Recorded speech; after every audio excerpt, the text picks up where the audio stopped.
Tengan todos ustedes muy buenos días, buenas tardes, buenas noches, dependiendo del momento en el cual vean este video. Vamos a continuar con los temas correspondientes a ginecología con síndrome de ovario poliquístico. Empezamos con un poquito de historia, ¿sí? Allá por 1935, dos doctores, Stein y Leventhal, descubrieron que las pacientes que acudían con ellos, ¿no? Gran parte de ellas tenían un problema, el problema de anovulación, ¿no? Y por correspondiente no menstruaban. Además, padecían de obesidad y de hirsutismo. Eso llamó la atención de estos dos doctores, los cuales empezaron a realizar procedimientos quirúrgicos y vieron de que ambos ovarios en estas pacientes tenían un aspecto más grande de lo que era comúnmente normal, más blancos, más nacarados, de una estructura irregular y además de ligeramente indurantes, ¿no? Y esto hizo pues que le dieran el nombre de síndrome de Stein-Leventhal. Y la característica inclusive del síndrome de Stein-Leventhal era que eran pues bilaterales, eran ambos ovarios los que estaban alterados. Y esta perspectiva fue rígida durante muchos, pero muchos años, ¿no?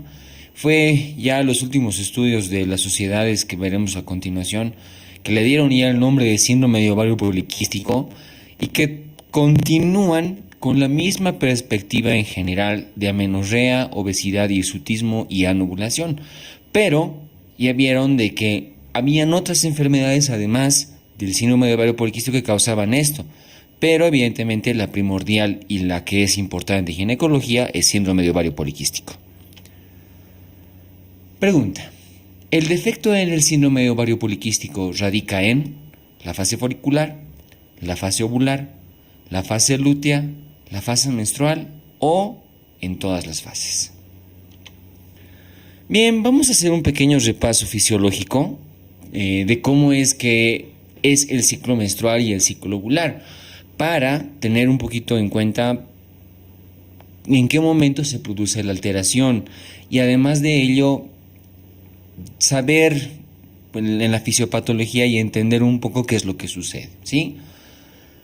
Sabemos bastante bien que la hormona folículo estimulante empieza y es la que es ligeramente más ascendente durante los primeros días del ciclo, y esta hace que el ovario empiece a madurar un folículo o un óvulo, ¿sí? Por acción de la hormona luteinizante, aparentemente unas 24 a 36 horas después, va a ser expulsada del ovario, ¿sí?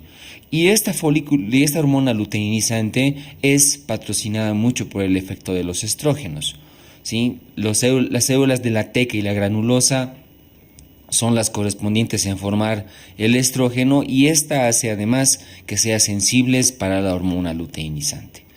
Una vez que el óvulo es expulsado del ovario, si no hay fecundación y la hormona progesterona es la que se forma por el cuerpo lúteo, si no hay fecundación, decae la progesterona, decae el estrógeno y por ende se produce la menstruación, ¿sí? Entonces tenemos que en el ciclo menstrual tenemos una fase folicular que corresponde a la evolución del folículo, una fase ovular que corresponde al pico de la hormona luteinizante en especial, pero patrocinada por la hormona progesterona, una fase lútea que es patrocinada por la progesterona, y si no hay fecundación se produce la fase menstrual. Para entender un poquito en grandes rasgos la fisiopatología del síndrome de ovario poliquístico, tenemos que tener en cuenta que va a haber una alteración en la secreción de gonadotrofinas, esto por el hipotálamo, una alteración en la secreción de estrógenos por el ovario y una secreción anormal de andrógenos, que también es por el mismo ovario. Ahorita vamos a desglosar una por una, ¿sí? Pero si ya tenemos la perspectiva de que es el ovario y la fase en la cual se reclutan los folículos, la cual va a estar alterada, es la fase folicular la que está alterada en el síndrome de ovario poliquístico. Otra pregunta: Uno de los siguientes órganos no es receptor de estrógenos: piel, tejido adiposo, cerebro, riñón, músculo. Bien, vamos a desglosar un poquito la fisiopatología. Habíamos visto anteriormente de que hay una alteración en hipotálamo, hay una alteración en ovario, ¿sí? Y hay una alteración de los andrógenos, que son las hormonas como testosterona, androstenediona y dehidroepiandrosterona. Para hacerlo didáctico empezamos con la alteración de la secreción de andrógenos. La secreción de andrógenos tiene dos vías. La primera es en el ovario, y el ovario se encarga de sintetizar hormona testosterona y androstenediona. La forma de testosterona que se secreta en grandes cantidades es la forma libre, y el hecho de que esté la hormona testosterona libre elevada hace que la hormona transportadora de hormonas sexuales, así SHBG, no pueda llevar las cantidades de testosterona de forma adecuada, ¿sí? Y la hormona androstenediona, él tiene el mismo efecto de estar elevada. Esto ocasiona en el ovario de que no se pueda realizar una adecuada sintetización de estradiol. Por lo tanto, solo se queda estrona, que es el precursor del estradiol. Esta, al estar elevada, hace una alteración en la hormona luteinizante, que va a estar elevada, y en relación a la hormona folículo estimulante, que va a estar disminuida. Por lo tanto, los folículos en el ovario no van a poder alcanzar su madurez adecuada. Luego ya vamos a hablar un poquito más de estas, ¿sí? Pero no solo el ovario es el que está alterado en relación a los andrógenos, sino también la hormona suprarrenal y con la hormona la glándula suprarrenal, con la hormona de hidroepiandrosterona. Esto correlaciona que las veces que se administra algún corticoide para ver si podemos suprimir la alteración de la glándula suprarrenal, se logra hacer, pero no totalmente, pues porque el ovario es el principal responsable de la formación tan elevada de los andrógenos. Una vez que los andrógenos están demasiado elevados, es como les había comentado que la estrona no se convierte en estradiol, esta se queda elevada. Y esta estrona tiene receptores en ciertos órganos como piel, músculo, cerebro y tejido adiposo, que se encargan de hacer la sintetización correspondiente, disminuyendo la hormona, la enzima aromatasa, y por correspondiente no se forma estradiol. Si no se forma estradiol, que es el patrocinador de la hormona luteinizante para que se produzca la ovulación, no se va a producir ovulación. Y por ende, al haber una hormona luteinizante muy elevada y una hormona folículo estimulante disminuida, no van a madurar los folículos. No se va a producir ovulación. Es por eso que es el primer parámetro de la anovulación, y esta puede ser inclusive crónica. Los estrógenos inapropiados mandan un feedback positivo al hipotálamo, y el hipotálamo se encarga de producir aún mayores cantidades de hormona luteinizante, disminuidas las cantidades de hormona folículo estimulante, y todo forma un ciclo vicioso, ¿no? Entonces, esta es la fisiopatología en sí del síndrome de ovario poliquístico. Respondiendo a la pregunta, uno de los siguientes órganos no es receptor de estrógenos, en este caso es el riñón. Piel, tejido adiposo, cerebro y músculo son órganos que son receptores especialmente de estrona. Otra pregunta. Una de las siguientes hormonas extragonadales está relacionada con el síndrome de ovario poliquístico: hormona tiroidea, vasopresina, insulina, cortisol o ninguna de las anteriores. Resulta que una hormona muy importante en la fisiopatología es la insulina. Los andrógenos, al estar elevados, provocan en el ovario una resistencia a la insulina. Y esta resistencia a la insulina evidentemente va a hacer que aumenten los valores de esta hormona, que ya sean por dos mecanismos: por la mutación del DNA o porque se produzcan anticuerpos a la insulina, ¿sí? O a los receptores de insulina, que es una fisiopatología, entre comillas, ligeramente similar a la diabetes. No solamente la insulina se empieza a elevar, sino también unos factores similares a la insulina, 1 y 2, especialmente la 1 es la que se eleva, y estos dos se encargan de trabajar en la teca ovárica para que se produzcan aún mayores cantidades de andrógenos. Estas cantidades de andrógenos, junto al aumento de la insulina, hacen que el hígado sintetice menores cantidades de hormona transportadora de hormonas sexuales. Por lo tanto, va a haber mucho más los andrógenos elevados, y los andrógenos elevados van a continuar haciendo la resistencia a la insulina. Por lo tanto, este es otro círculo vicioso que se acompaña al síndrome de ovario poliquístico, ¿sí? Pero teniendo la característica que solo se aumenta la insulina, no aumentan otras hormonas más. Bien, vamos a pasar ahora a la clínica. ¿Cómo se manifiesta el síndrome de ovario poliquístico?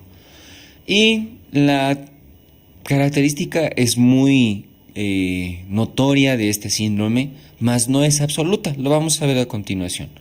Primero, la presencia de hirsutismo, ¿sí? El hirsutismo, que puede ser especialmente en todos los lugares donde la dama por lo general no debe tener vello, como es el mentón, las mejillas, axila, abdomen, brazos y extremidades inferiores. Muchas de las veces se acompaña inclusive de acné, de la presencia de acné, que es por el efecto de la testosterona. Amenorrea.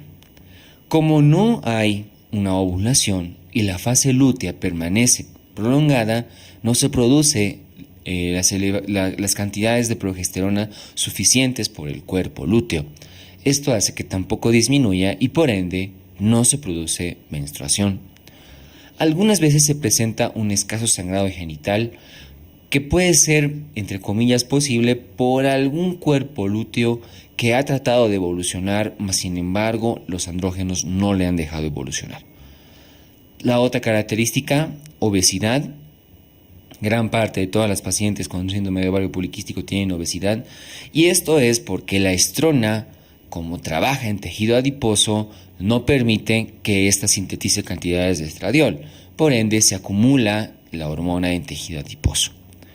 Y otra característica importante también es la presencia de acantosis nigricans, que esta no es parte exclusiva del síndrome de ovario poliquístico que por lo general se presenta, que es la coloración negruzca de los pliegues, ya sea del pliegue del cuello, pliegue de las axilas, pliegue inguinal, etc. Se ha denominado al síndrome Hire-Ann a la combinación de hiperestimulación androgénica, o sea, hirsutismo, resistencia a la insulina con presencia de obesidad y acantosis nigricans.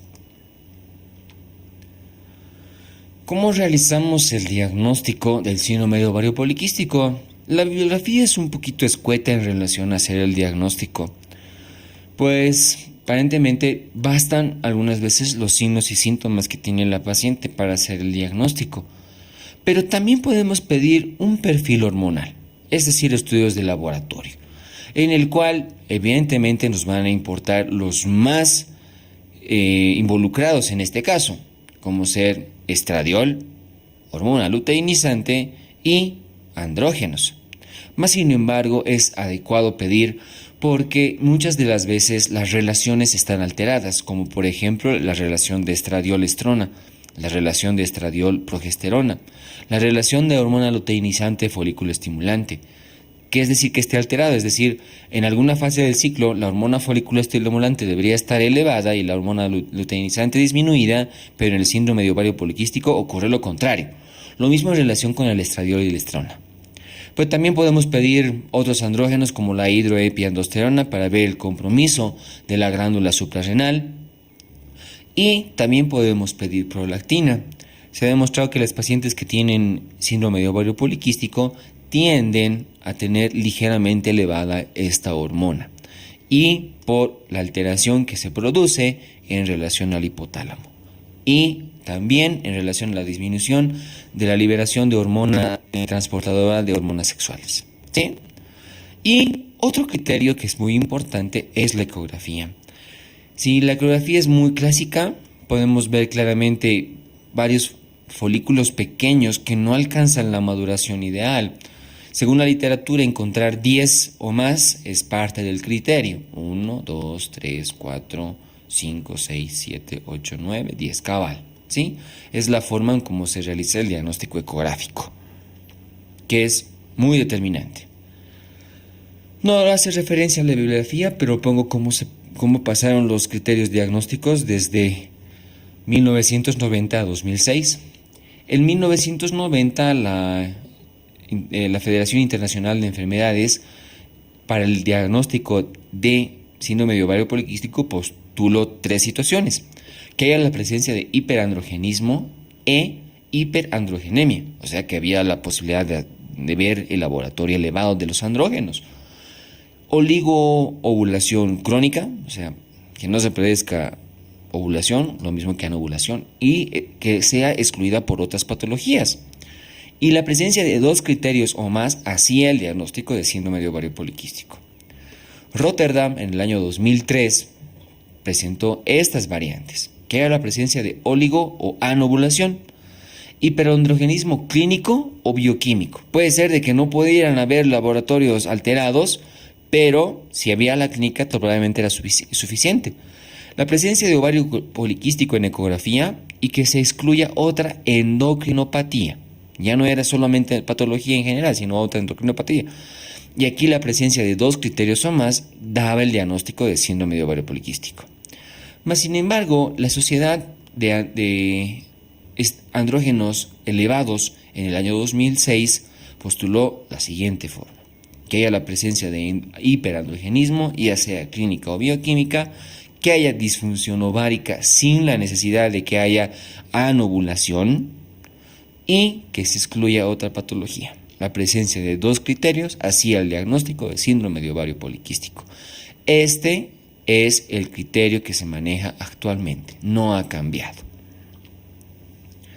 Respecto a la pregunta anterior, una de las siguientes hormonas extragonadales está relacionada con el síndrome de ovario poliquístico y era insulina. ¿Cuál es el tratamiento del síndrome de ovario poliquístico? Pues tenemos que tener en cuenta que hay 2 perspectivas: pacientes que desean hacer el tratamiento sin deseos de gestación y pacientes que desean hacer el tratamiento con gestación. No participa como parte del criterio diagnóstico, pero las pacientes que tienen síndrome de ovario poliquístico son pacientes de infertilidad, no logran tener embarazo. Y es lógico, si no hay ovulación, no hay óvulo que pueda ser fertilizado y por ende no puede haber gestación. ¿Sí? No es muy escueto la literatura, pero sí lo toca en su parte de tratamiento.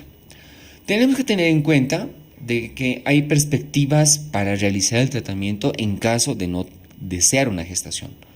El primero es de que el hecho de que la hormona luteinizante esté elevada durante el ciclo hace que el endometrio prolifere, y si no hay menstruación va a seguir proliferando. Es posible que a veces en pacientes con síndrome de ovario poliquístico se pueda presentar algunos datos de hiperplasia endometrial. Entonces, para proteger el endometrio podemos hacer el tratamiento con gestágenos, ya sea con progesterona micronizada o con medroxiprogesterona. Otro efecto que deseamos en el tratamiento sin gestación es regular las hormonas gonadotrofinas, es decir, que la hormona luteinizante y folículo estimulante vuelvan a trabajar de manera adecuada. Y lo podemos realizar con anticonceptivos, ¿no? Ambos tienen que tener la molécula de etinilestradiol y podemos añadir un gestodeno o podemos añadir ciproterona.